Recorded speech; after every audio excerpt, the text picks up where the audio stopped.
नमस्कार, राज की बात देख रहे हैं आप। आपके साथ मैं हूं राज ठाकुर। राज की बात में आज बात होगी हिमाचल प्रदेश के इतिहास की। बात होगी हिमाचल प्रदेश कैसे एक राज्य बना, राज्य से केंद्र शासित प्रदेश बना और फिर एक मर्तबा मुकम्मल राज्य बन गया। साथ ही बात होगी कि हिमाचल प्रदेश में किस सीएम ने कितना वक्त दिया। साथ साथ हम बात इसकी भी करेंगे कि हिमाचल प्रदेश में राज और रिवाज, क्या यही रिवायत रही है या फिर कभी यहां पर सरकारें रिपीट भी हुई है।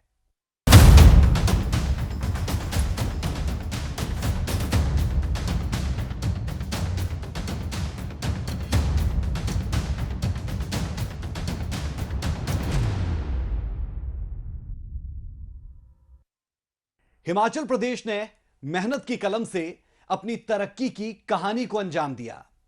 हिमाचल प्रदेश को अलग अलग वक्त पर 6 सीएम मिले। ये 6 सीएम हिमाचल प्रदेश के लिए अपने तरीके से काम करते रहे। लेकिन आज हम आपको बताएंगे कि हिमाचल प्रदेश में चुनावों में आज तक कौन कौन सीएम बना, कौन कौन सी पार्टियां अलग अलग वक्त पर सत्ता पर काबिज होती रही, और कुछ ऐसे फैक्ट्स आपको बताएंगे जो शायद आपको मालूम ना हो कि हिमाचल प्रदेश 1971 से पहले एक राज्य के तौर पर भी अपनी तस्वीर और तकदीर दुनिया के सामने ला चुका था।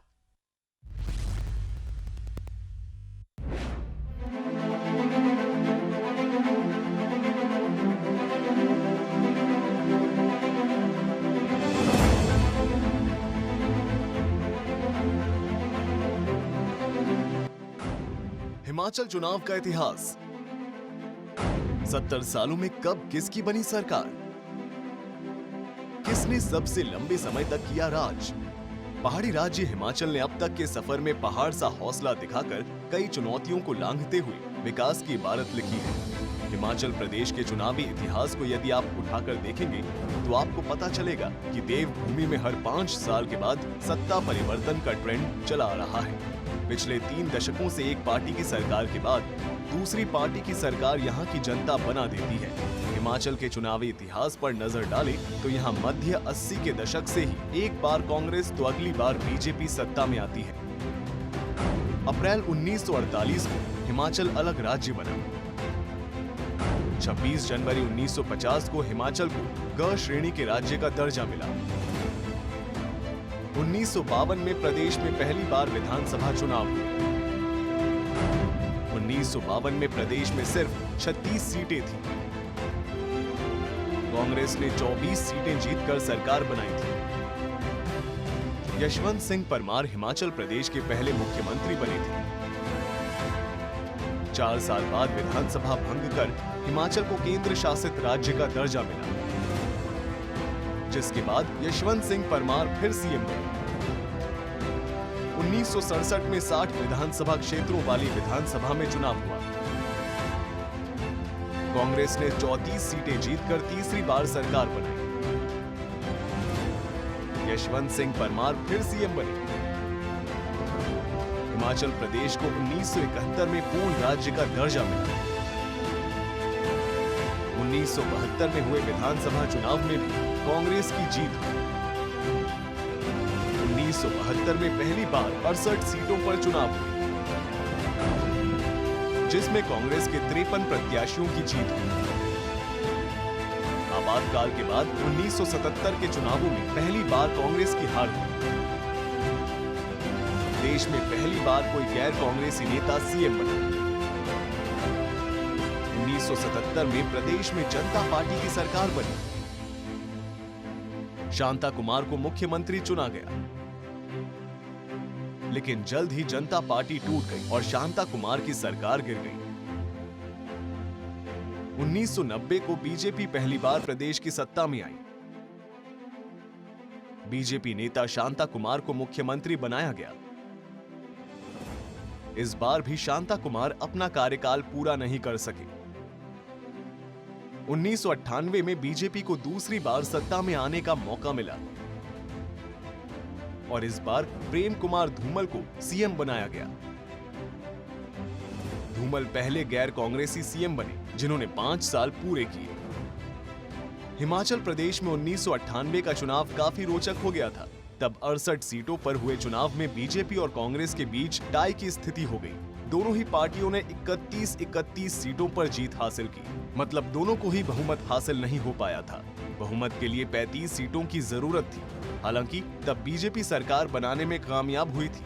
बीजेपी ने हिमाचल विकास कांग्रेस के साथ गठबंधन कर लिया। हिमाचल विकास कांग्रेस के 5 विधायकों के बल पर प्रेम कुमार धूमल मुख्यमंत्री बन गए। हिमाचल प्रदेश में बीजेपी पहली बार 1982 में चुनाव लड़ी थी।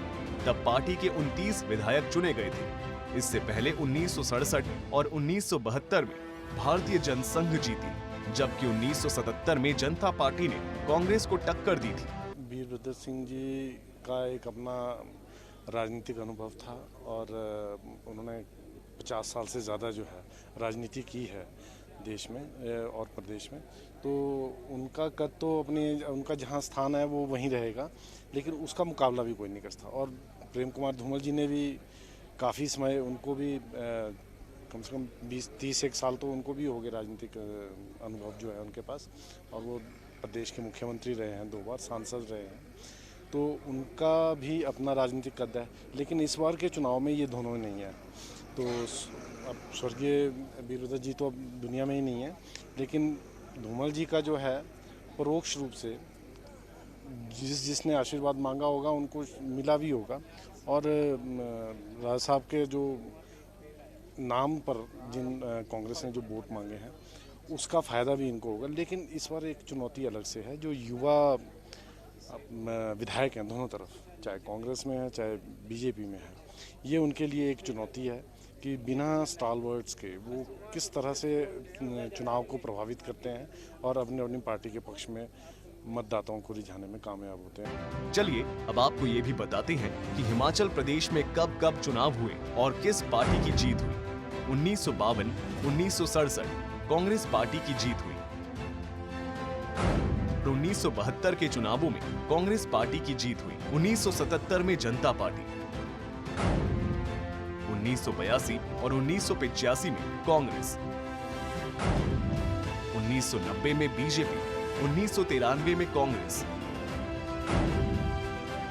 1998 में बीजेपी हिमाचल विकास कांग्रेस की गठबंधन सरकार, 2003 में कांग्रेस पार्टी, 2007 में बीजेपी, 2012 में कांग्रेस, तो 2017 के विधानसभा चुनाव में बीजेपी की जीत हुई। 2022 में एक बार फिर अब हिमाचल प्रदेश में चुनावी बयार है। 12 नवंबर को मतदान हो चुका है। किसकी होगी हार और किसके सिर पर सजेगा ताज, ये तो आने वाला वक्त ही बता पाएगा। सूर्या समाचार के लिए शिमला से अरुण उनियाल की रिपोर्ट।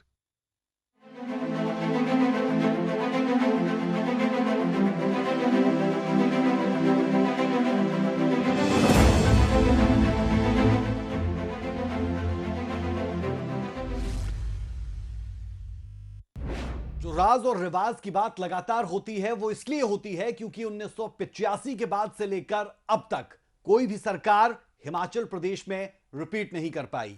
यानी एक बार बीजेपी तो एक बार कांग्रेस आई, लेकिन यह हुआ है 1985 के बाद। साथ ही साथ अब आपको हम यह भी बताएंगे कि 1971 में जब हिमाचल प्रदेश को पूर्ण राज्य का दर्जा मिला, उस वक्त कहानी क्या थी, उस वक्त हिमाचल की तस्वीर क्या थी और कैसे तत्कालीन प्रधानमंत्री इंदिरा गांधी ने सफेद चादर में लिपटे हुए हिमाचल प्रदेश को पूर्ण राज्य का दर्जा दिया था।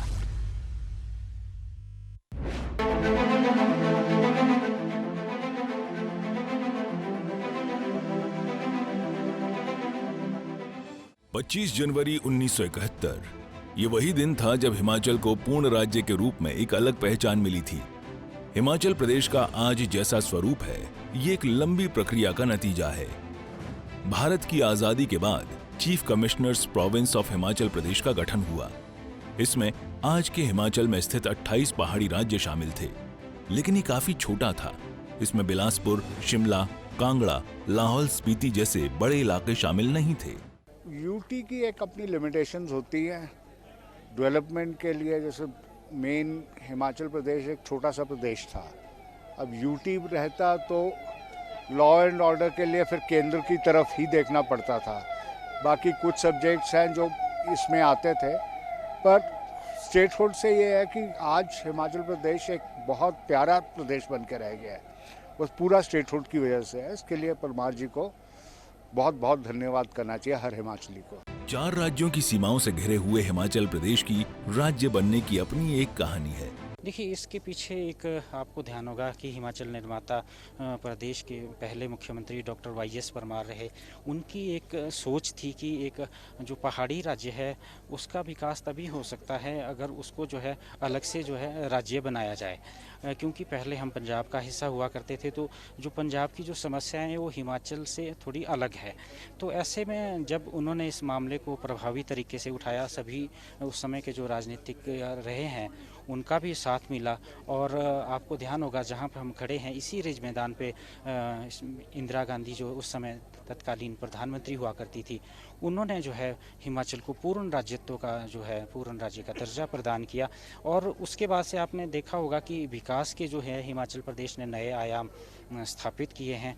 और अगर आज भी हम दूसरे या पंजाब का हिस्सा होते या यूटी होते, यूनियन टेरिटरी, तो उस तरह से जो है विकास की गति शायद नहीं जो है आगे बढ़ पाती। अंग्रेजों के शासनकाल से पहले ये महाराजा रणजीत सिंह के राज्य का हिस्सा था, जिसके बाद इस पर अंग्रेजों ने कब्जा कर लिया और फिर 15 अप्रैल 1948 को chief commissioners province of Himachal Pradesh का गठन किया गया। 26 जनवरी 1950 को हिमाचल को पहली बार राज्य बनाया गया। 1 जुलाई 1954 को बिलासपुर हिमाचल का हिस्सा बना। 1 नवंबर 1956 को हिमाचल को केंद्र शासित प्रदेश बनाया गया। 1 नवंबर 1966 को पंजाब के कई हिस्से कांगड़ा समेत हिमाचल में शामिल हुए। 18 दिसंबर 1970 के दिन हिमाचल प्रदेश एक्ट पास किया गया और 25 जनवरी 1971 को हिमाचल को एक बार फिर पूर्ण राज्य का दर्जा मिला।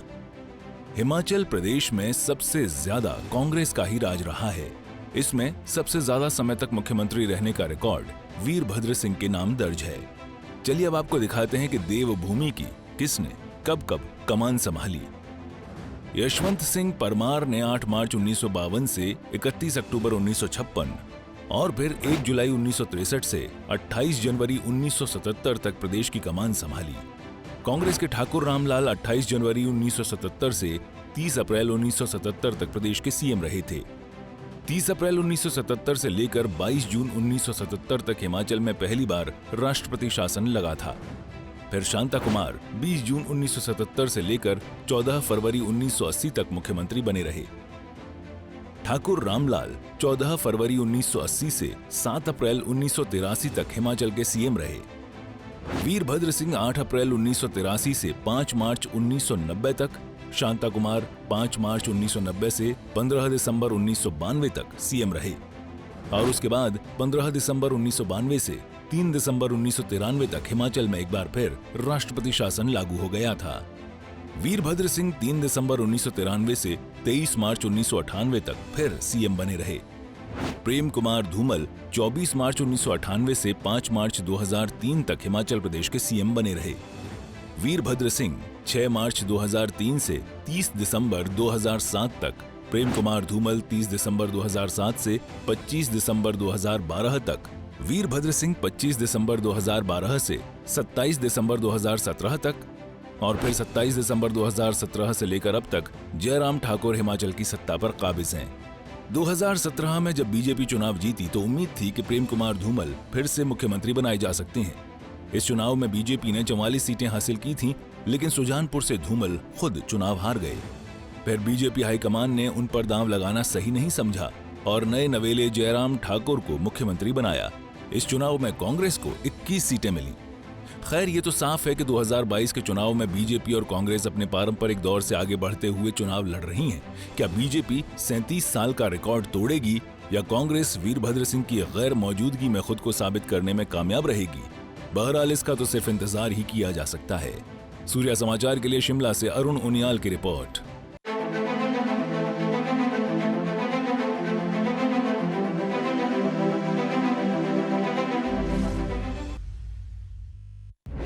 राज की बात यह भी कि बहुत से लोग ये नहीं जानते कि केंद्र शासित प्रदेश रहने से पहले हिमाचल प्रदेश एक राज्य के तौर पर भी काम कर चुका है। चलिए अब आपको उन 3 सीएम की कहानी बताते हैं जिन्होंने हिमाचल प्रदेश को सबसे ज्यादा वक्त तक सर्व किया और वो हिमाचल की राजनीति में एक अलग जगह रखते हैं। सबसे पहले हम जिक्र करेंगे वीरभद्र सिंह का, जो अब इस दुनिया में तो नहीं, लेकिन हिमाचल प्रदेश पर सबसे ज्यादा वक्त एज अ सीएम उन्होंने राज किया। उसके बाद आते हैं वाईएस परमार, जिन्हें हिमाचल प्रदेश को बनाने में एक अहम भूमिका निभाने के तौर पर उन्हें जाना जाता है। साथ ही साथ हमारी इस अगली खास रिपोर्ट में हम बात करेंगे प्रेम कुमार धूमल की, जो एक अलग कद हिमाचल की राजनीति में रखते हैं। और भी बहुत से ऐसे नेता जो हिमाचल के लिए बहुत खास, लेकिन ये तीन इसलिए खास क्योंकि सबसे ज्यादा वक्त तक इन्होंने सर्व किया एज अ सीएम हिमाचल को।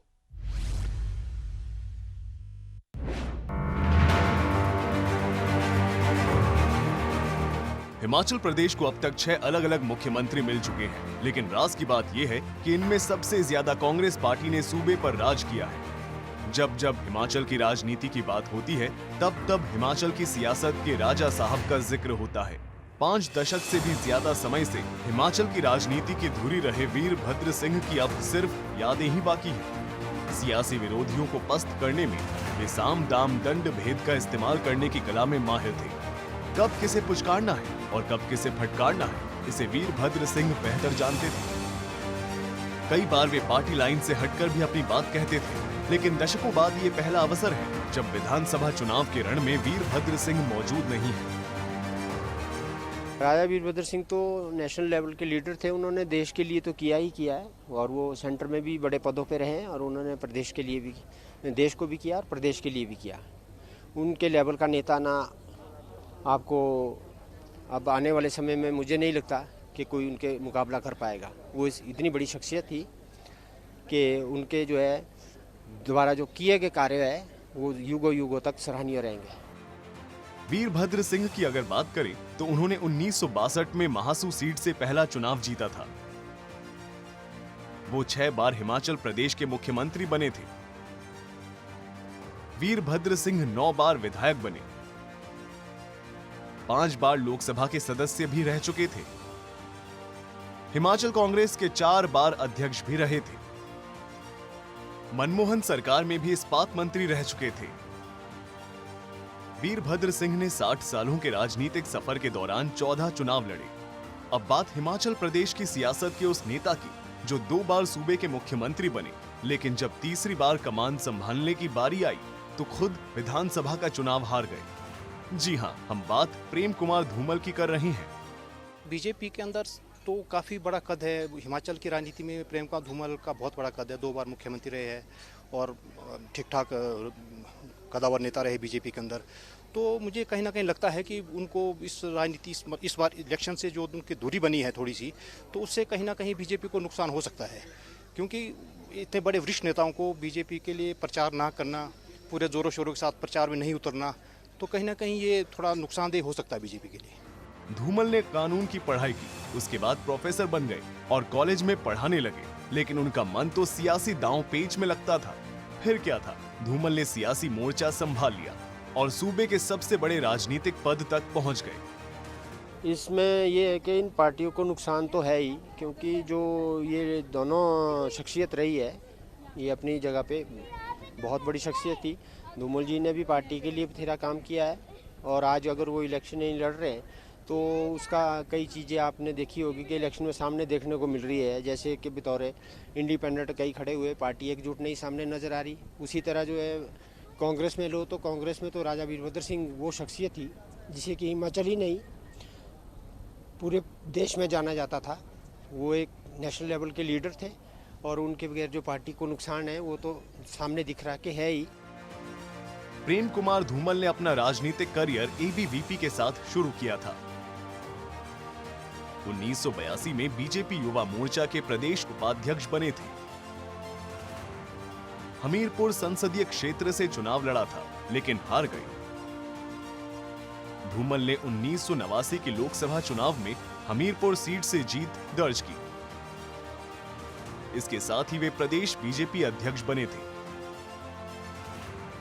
1991 में भी लोकसभा चुनाव में उन्हें जीत मिली थी। 1996 में लोकसभा चुनाव हार गए। 1998 में बमसन विधानसभा चुनाव क्षेत्र से चुनाव जीता। 2007 में धूमल फिर से लोकसभा सांसद चुने गए। प्रेम कुमार धूमल 2 बार हिमाचल प्रदेश के मुख्यमंत्री रह चुके हैं। 1998 से लेकर 2003 तक गठबंधन की सरकार में सीएम भी रहे थे। दिसंबर 2007 से 2012 तक भी धूमल हिमाचल प्रदेश के सीएम रहे। देश के सबसे प्रसिद्ध हिल स्टेशन में से एक शिमला में शहर का मुख्य आकर्षण है मॉल रोड। शहर का केंद्र होने के चलते यहाँ महात्मा गांधी, लाला लाजपत राय और अंबेडकर जैसे सेनानियों और फिर पूर्व प्रधानमंत्री अटल बिहारी की मूर्तियां लगी हुई हैं। लेकिन एक मूर्ति यशवंत सिंह परमार की है। मूर्ति के नीचे बड़े बड़े शब्दों में लिखा है, हिमाचल निर्माता यशवंत सिंह परमार। प्रदेश की सियासत में उनका बहुत बड़ा कद था। आज के परिप्रेक्ष्य में कद तो है, निर्माण हिमाचल के निर्माण में उनका बहुत योगदान रहा है। उन्होंने काफ़ी मतलब स्टेटहुड दिलाने में भी काफ़ी मुशक्क़त की थी, बहुत मेहनत की थी, फिर स्टेटहुड मिला था। उन्होंने कुछ एक इलाके लाए, कुछ एक इलाके नहीं लाने आए। उसको लेकर जैसे पठानकोट एक शहर था जो शायद हिमाचल में मिला होता, पर परमार जी नहीं चाहते थे उसको, तो ऐसा कई चीज़ें थी उसमें। जब भी हिमाचल निर्माण या इसके विकास की बात होती है, यशवंत परमार का नाम अग्रिम श्रेणी में लिया जाता है। यशवंत सिंह परमार सिरमौर रियासत के न्यायाधीश बने थे। हिमाचल प्रदेश के पहले मुख्यमंत्री थे। 18 साल तक वाईएस परमार ने हिमाचल प्रदेश पर राज किया। 1971 में हिमाचल को पूर्ण राज्य का दर्जा दिलाने में उनकी अहम भूमिका रही। सीएम होने के बावजूद अंतिम समय में वाईएस परमार के खाते में सिर्फ 563 रुपए थे। चलिए अब आपको ये भी बताते हैं कि वीरभद्र सिंह, यशवंत सिंह परमार और प्रेम कुमार धूमल ने कितने समय तक पहाड़ी राज्य हिमाचल पर राज किया। वीरभद्र सिंह ने 21 साल 12 दिनों तक हिमाचल पर राज किया। यशवंत सिंह परमार कुल मिलाकर 18 साल 83 दिन तक देवभूमि के सीएम रहे।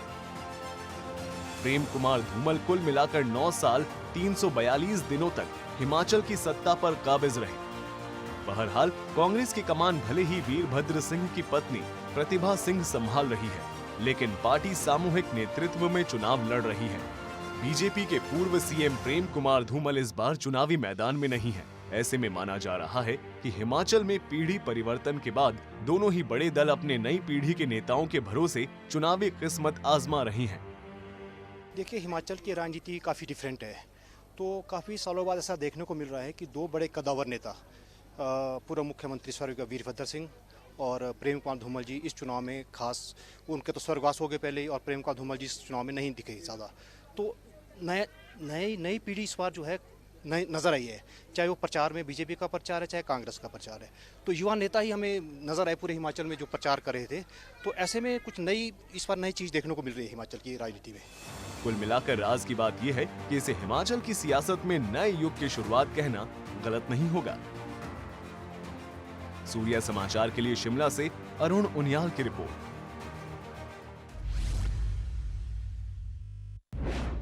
कहानी और सवाल ये कि राज बदलेगा या रिवाज।